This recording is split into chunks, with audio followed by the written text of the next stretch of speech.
Hi there, Wayne Jennings here, and today I'm at the Chikanishing parking lot in Killarney Provincial Park. From here, you can launch a boat and head out into the waters of Georgian Bay, where we'll be exploring Philip Edward Island. And we're doing that in a brand new boat. We've brought along a 16-foot Noah-craft canoe prospector made out of tough stuff. We've also had this boat specially modified to take a spray deck. This is a spray deck made by a company called North Water, and this should be a great opportunity to try it out in the open waters of Georgian Bay. Okay, so I'm just in the process of mounting the North Water deck skirt onto our canoe. You basically put the cover on first, then you can open these covers for sitting and for stowing gear. And basically it's just a cord that goes through these little tabs that have been pre-installed on the canoe, and then of course there's tabs on the cover itself. It's just kind of like lacing up a shoe. Just kind of run through all the tabs, and you know, when you get to the end, you pull it all tight. It should make a nice waterproof cover.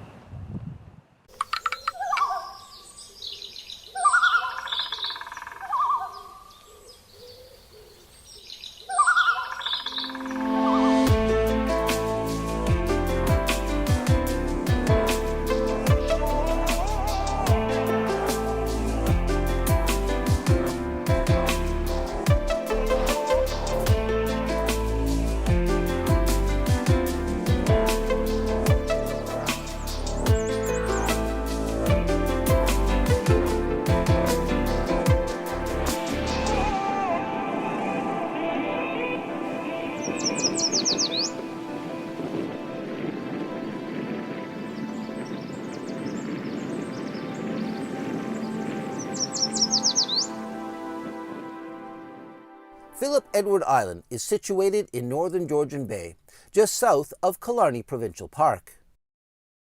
Our trip would begin and end at the Chikanishing River Access Point. From here, a short paddle brings us to our first campsite. The next day, we head east along the southern shore, making our way through a maze of windswept islands until reaching Hinks Island, where we set up camp for our second night. At the eastern end of Philip Edward Island, we head north, paddling through Beaverstone Bay. Then we head west and make our way to Mill Lake for our third night of camping. On our last day, we begin the long westward paddle down Collins Inlet, ending our trip and completing our loop at the access point. Well, this is our first morning out in the bay. We made ourselves a little campsite here in this isolated point. We didn't get too far last night. We didn't even have time to do much in the way of videotaping because it was getting dark when we got in the water, so we only paddled a couple kilometers and found this gorgeous, gorgeous spot. The plan is to circumnavigate Philip Edward Island. It's a really big island just south of Killarney Provincial Park, about 50 kilometers round trip. We have 3 days to do that. The weather forecast is looking pretty good. Sunny days, a little cold though. Only supposed to get up to about 6 degrees today. A little chilly, but as long as that sun stays out, we should have a good time.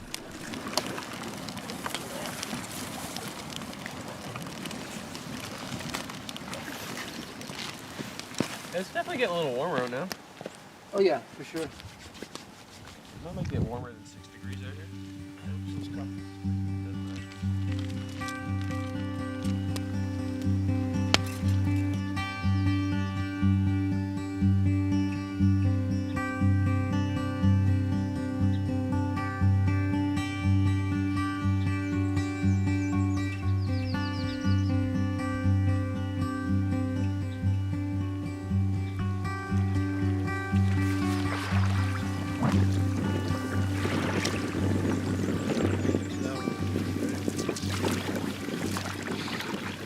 Bit of elevation out here. How's it going, Brad? It's going fantastic. It is a little chilly for May. I think it's like 6 degrees. There's a bit of a wind, but it's lovely out here. We are just approaching the Foxes. It's a chain of islands just off Philip Edward Island outside of Killarney Provincial Park. Out here in the open waters of Georgian Bay. Nice sunny day, just a few clouds and a bit of chop, and yeah, Makes a great paddle so far.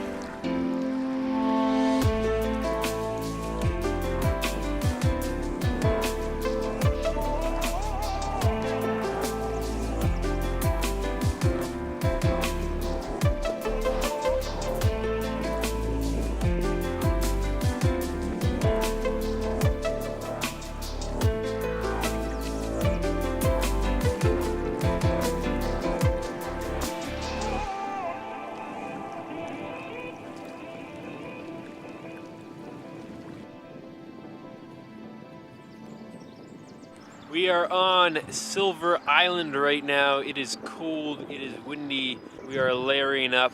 And with that wind chill, it must be pushing close to freezing, maybe about 2 degrees, 1 degrees. The forecast high for today was 6. It was only calling for about 10 kilometer-an-hour winds and sun, but it's cloudy. It's definitely windier than 10 kilometers. And out there on the bay, there is meter-high swells out there. Thankfully, we have that North Water spray deck, so they've been breaking over the boat. Nothing's getting in it. We've been nice and dry. However, the maps indicate as we round the island here, there's a portage called Big Rock Portage. And it's been used for hundreds of years for good reason, because apparently out at the open point on the other side of it, waves are constantly smashing in there and it can be a bit of a dangerous crossing. Now, given the wind conditions and the swells we're getting in these sheltered areas, it might be in our best interest to just go for that portage instead. So we'll see as we round the channel here around Silver Island what conditions we're faced with.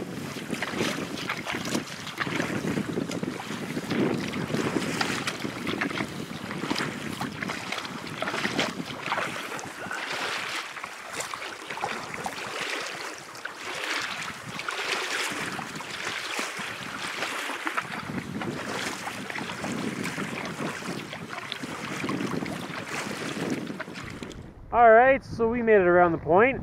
Not a problem. Bit of wave action there, but it actually died down quite a bit from when we were coming in before we stopped for lunch there. Wasn't really that challenging to get through whatsoever. No waves really breaking across the deck or anything like that we were thinking we might get out there. So yeah, avoid a portage. Easy peasy. And it's actually getting warmer out now, so we're going to delay take a nice little break here and then continue on to the campsite for the night. It's looking like a gorgeous day out here finally. We are here. Not lost. We want to get over here. Should take us probably another 40 minutes tops. Nice sandy beach apparently. Check that out.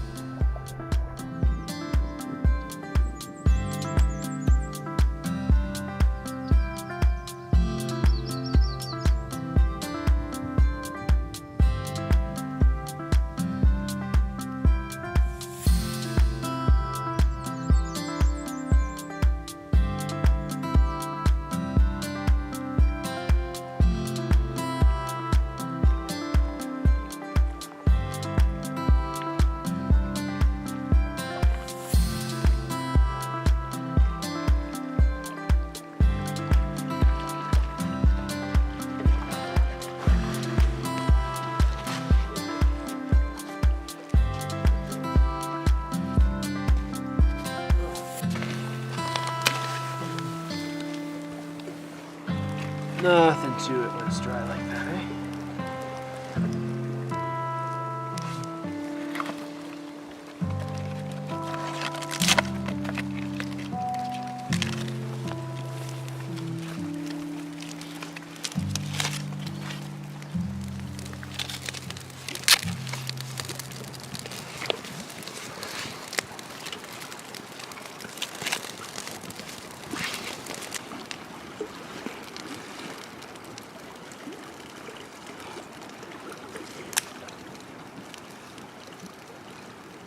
Oh, instant warmth on a freezing day. There we go. Oh. Warm now? Very much so. Whew.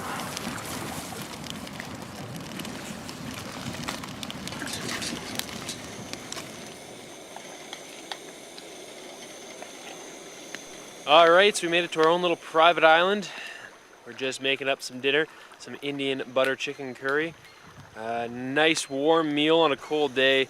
The thermometer's reading about 6 degrees, but it feels colder than that with a wind chill. So we've got this nice little sheltered site on the leeward side of the wind. As much as it'd be awesome to get a site out on the open exposed rock on Georgian Bay, we would blow away and we would freeze. So we're gonna stay nice, warm, and toasty here beside the roaring fire, having a nice warm dinner. A perfect end to a perfect day.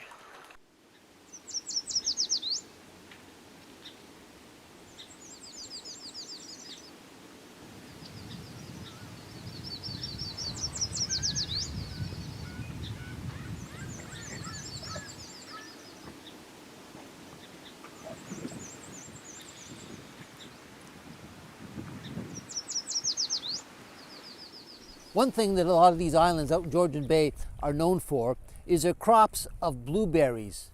In the summer, late summer, you can usually find all kinds of them growing wild on these islands, but it's far too early. This is just the first week in May, so we're not going to find any blueberries. But just at our campsite here, we've come across another crop. There are all these cranberries, wild cranberries growing. So Brad and I have been picking them, and these are going to go great for mixing in with our oatmeal for breakfast.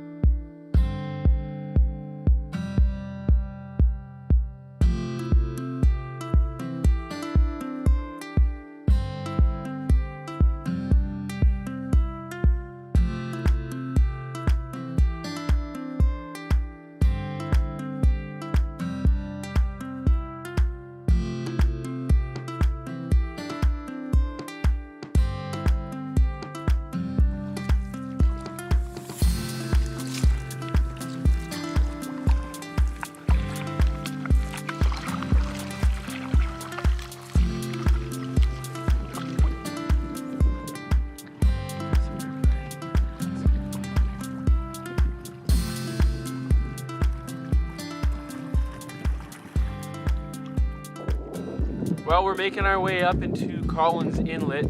We're leaving the open exposed coastline of Georgian Bay behind. We're going to get on the north shore of Philip Edward Island. There's a nice long river-like channel, Collins Inlet, that we'll be paddling down.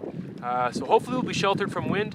It's a warmer day. We're looking at about 12 degrees, just a light breeze, and it's full of sun, just a few patchy clouds in the sky, so it makes for some perfect paddling conditions.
So this is pretty cool. Behind me here is the remnants of an old pier, and we're actually in the ghost town of Collins Inlet. This was an old lumber town from 1865 to 1918. There's not many things left in this town except for the old remnants of the pier and some old iron rungs on the shore. There's apparently some old equipment up in the bush as well too. But the mill burnt down and the town was abandoned. All that remains of the ghost town of Collins Inlet.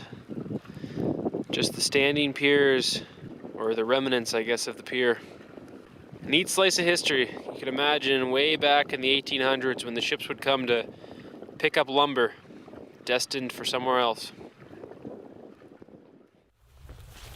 That's coming together, eh? Yeah, looks really nice.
Very rare you get such nice weather all in a row, eh?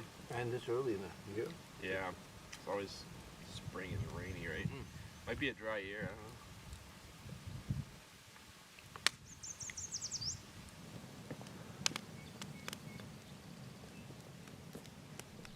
When circumnavigating Phillip Edward Island, for half the trip you're out on the open waters of Georgian Bay.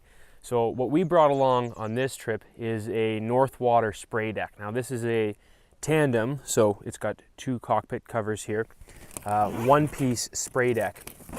And you can see with the zipper and the Velcro, this creates a nice spot for you to sit in.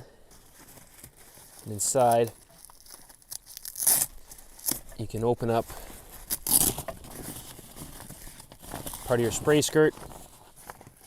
That'll cover you. Got some nice pull tabs, give it tight right to your body. If you're going through big wake, this deck will deflect a lot of that water off the boat, keep a lot of that water outside of the boat. So Georgian Bay, a lot of people say it's a sea kayak only sort of destination, but with one of these babies, you can power through a lot more of the bigger water if your big water skills are up to snuff as well. Now, one of the other great features too, we've got paddle pockets on here. So we've got two of them. You just simply Velcro in your paddle here. It's good to go. So if you're running big white water as well, or you lose a paddle at any point in time, you're easily in reach of another paddle. Now we got two, one for the stern, one for the bow, just in case on a long expedition, you know, there's a greater chance of failure out there and losing things. We also have this portage hatch, which gives you ample access to your yoke for portaging, as well as ample access to your canoe pack, food barrel, whatnot, whatever you're going to put in the boat. Again, this simply just zips up and Velcro shut. Now, this is not a waterproof seal, but it's water resistant. Obviously, you might get some splashes coming in from your webbing underneath there, or if you haven't cinched yourself in well enough, going through some big waves, but it's going to deflect most of the water out there. So when you're pushing through some of those big waves, a spray deck is really going to help you through that.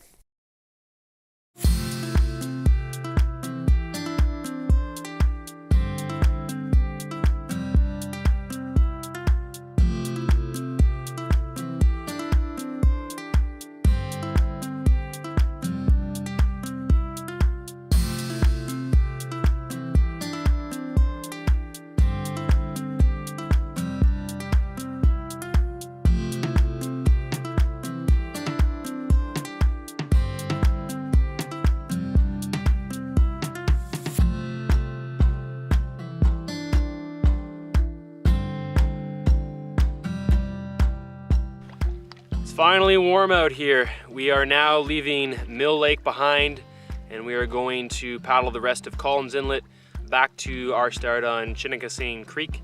It is a gorgeous day, just a slight breeze. This is perfect paddling weather. This is what we've been waiting for actually the last couple days where it's been pretty cold. So yeah, under blue skies, we will forward on.